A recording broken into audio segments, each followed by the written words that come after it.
Hello, my name is Tony Odutola, the current Assistant Director at Emerald Energy Institute in the University of Port Harcourt.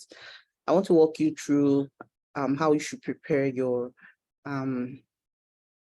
slides for your academic board presentation and your report for your academic board presentation.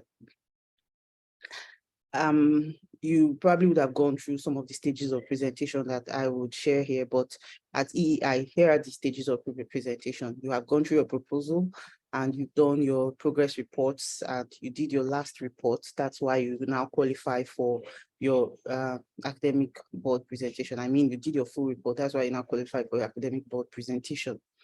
So after your academic board presentation, you'll be proceeding to the graduate school presentation, which is for PhD only. For MSc students, they will just go for their external defense. So they don't have to go through the graduate school presentation. So PhD students, after the graduate school presentation, will be going to the external defense. And after your external defense, you'll be getting a lot of corrections or self-corrections from your external examiner, and you are meant to implement those corrections and send your final corrected copy to the graduate school, after which you go ahead with the graduate school formalities and you wait for convocation. So I'll be talking about the academic board presentation, and in this particular segment, I'll be talking about how to prepare your PowerPoint slide. So your PowerPoint slide should include your research topic and your surname, your first name and other name, and then you should have your affiliation, BSc in what school. So UPH is for University of Port Harcourt, MSc in what school, and then you put your matriculation number and you write this: presented to the Emerald Energy Institute Academic Board, University of Port Harcourt, and list your supervisor's name. And do not forget to include the month and the year which you are making this presentation. Because you have concluded your work and you have a full report, we expect that your abstract should be here, and your abstract is a one paragraph write-up. So it's not in different segments. You just have just one paragraph of less than 300 words should be pasted here. So you now have your outline, your presentation outline, which should look like this: your introduction, statement of problem, aim and objectives, research question or hypothesis, significance of study, scope of study, literature review, methodology, results, conclusion, recommendations, contribution to knowledge. Now, for the background of study or introduction, we need you to introduce your work. Just talk about the general here in your slide. Just put the general principle surrounding your research area, and do not forget that the minimum point size for your font is 24. So it shouldn't be smaller than 24 throughout your slide. So after introducing your work in your background of study or your introduction, you will now have to talk about the statement of the problem. The statement is more like your motivation. Why this research? What problems are you trying to solve? So you outline them here. Then for your aim and objectives, your aim is the global problem you're trying to solve. It's kind of related to your research topic, while your objectives, you have to outline them. How do you plan to achieve the aim? The objectives will help you achieve the aim. So the objectives can be more than one objective. So you outline your objectives, you number them as shown here. So for your research questions must align with the objective. Each research question here should be a question relating to one of the objectives you have in the previous slide. Then why this study? So why the study? What is significant about the study? What additional knowledge what knowledge is this study going to bring, and how is that going to affect the society or the industry or wherever your research is, whatever your research is based on? Then scope of the study: what areas does the study cover? You know, if you're looking at you cannot research on everything. You in the scope, you're only trying to tell us the boundaries of this study.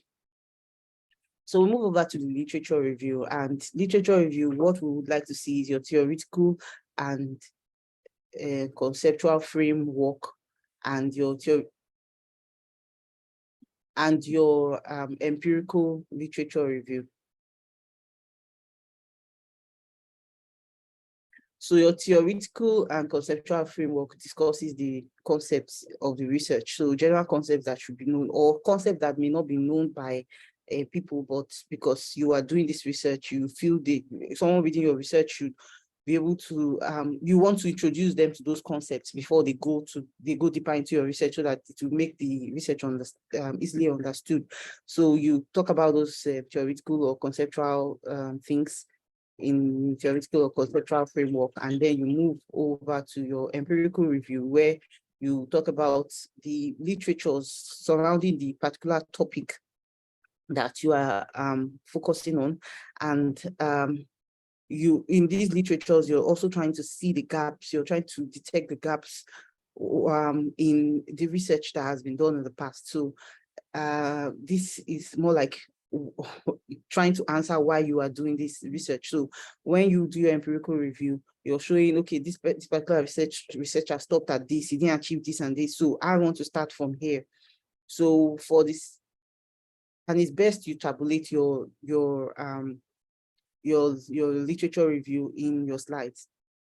So for the sake of the academic board presentation, you can put about 5 important literatures that you have reviewed, and we would like to see it in this format. So here you have the number, and you have the author, you have the topic, the contribution or conclusion of this particular research, and then you have the gaps, things that you feel they didn't do, which you will likely do in your own research, or which you have already done in your research, since you're already presenting the final, you're doing the final presentation at this point. So after that, you move to your methodology, where you discuss the methods you used, and kindly note that in your methodology, only 1 figure per slide is acceptable and 1 table per slide, so you cannot have more than that. So your figures and slides must be explained during the presentation, and do not go put figures or pictures and plenty text. You know, when you have your picture, your figure, you should be able to talk to the figure and explain what you're trying to what the picture or table is trying to depict. So your results also, use a lot of charts, tables to display your results. Don't go put describing results in a way it's hard to understand. If you have figures, you know, it's easy for us to see the trend that you're trying to explain. And know that you have only 1 figure per slide is allowed, and you speak to your slide, you explain the figure when you are presenting, and only 1 table per slide is also allowed. Your result slides should not be wordy. In summary, you want to summarize your research, what you have achieved from all the research you did at AI, and then your summary should also align with the objectives of your research. So you are trying to summarize how you achieved each objective in your research, and then your conclusion, you conclude on based on the findings in your research, and your conclusions should align with the objectives of your research as well. Your recommendation, you recommend based on your findings as well, and they must align with the objectives in your research. So for instance, if you had 3 objectives, you should be having 3 summaries, 3 recommendations.